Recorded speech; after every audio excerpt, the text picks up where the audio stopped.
জি আলহামদুলিল্লাহ। ত্রয়োদশ জাতীয় সংসদ নির্বাচনে গত 12ই ফেব্রুয়ারি এই পীরগঞ্জবাসী অনেক আস্থা সহকারে আমাকে সংসদ সদস্য হিসাবে নির্বাচিত করেছেন। আপনাদের মাধ্যমে আমি আমার নির্বাচনী এলাকার সর্বস্তরের জনগণকে আন্তরিক কৃতজ্ঞতা অভিনন্দন জানাচ্ছি। আল্লাহর অশেষ মেহেরবানিতে আপনারা দেখতে পাচ্ছেন যে পল্লী অবকাঠামো উন্নয়ন শীর্ষক প্রকল্পের আওতায় খোষ্টি বাজার থেকে তাতারপুর পর্যন্ত এই রোডটা দীর্ঘদিনের প্রত্যাশিত একটি রোড ছিল। তো এই রাস্তাটার পাকাকরণের জন্য আজকে আমরা এর শুভ উদ্বোধন ঘোষণা করলাম এবং আমাদের সংশ্লিষ্ট এইটার সাথে সংশ্লিষ্ট আমাদের কর্মকর্তাবৃন্দ, উপজেলা ইঞ্জিনিয়ার সাহেব সহ স্থানীয় গণ্যমান্য ব্যক্তিবর্গ এখানে উপস্থিত রয়েছেন।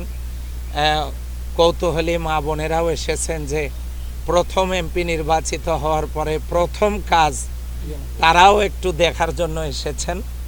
তো সকলের মনে একটা প্রত্যাশা হলো যে এভাবে করে আমাদের পীরগঞ্জের অবকাঠামোগত উন্নয়ন সহ অন্যান্য আমাদের অবহেলিত প্রত্যাশিত যে জায়গাগুলো অবহেলায় পড়ে আছে, নষ্ট হয়ে যাচ্ছে বা জনদুর্ভোগের কারণ হয়েছে, এগুলোর উন্নয়নের জন্য কার্যক্রম অব্যাহত থাকবে।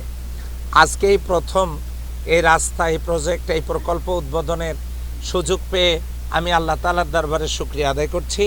পাশাপাশি এলাকার সম্মানিত ব্যক্তিদেরকে আন্তরিক কৃতজ্ঞতা জানাচ্ছি যারা আমাকে ভোট দিয়ে সংসদ সদস্য নির্বাচিত করে এই ধরনের কাজ করবার জন্য সুযোগ করে দিয়েছেন।